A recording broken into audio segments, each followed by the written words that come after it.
Kes HFMD meningkat di Johor, tindakan pencegahan terus dilakukan. Kes jangkitan penyakit tangan, kaki dan mulut, HFMD, di Johor terus menunjukkan peningkatan membimbangkan dengan lonjakan 17.1% dalam tempoh seminggu.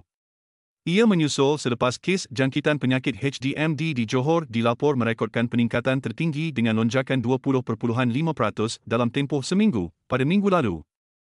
Pengerusi Jawatankuasa Kesihatan dan Alam Sekitar Johor, Ling Tian Sun, berkata sebanyak 1,687 kes direkodkan dalam minggu Epid, Mei, ke-18 tahun ini, berbanding 1,441 kes pada minggu sebelumnya, katanya. Aliran jangkitan HFMD di Johor berada pada tahap tinggi dan meresahkan apabila ia melebihi paras amaran sejak awal tahun, dengan bilangan kes pada 2025 jauh lebih tinggi berbanding 2023 dan tahun lalu.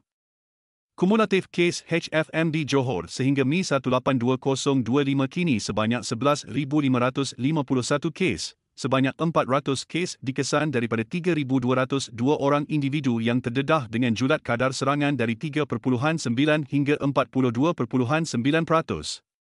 Kluster HFMD pada Mei 182025 membabitkan 5 kluster direkodkan menjadikan kumulatif sebanyak 79 kluster HFMD di Johor ketika ini.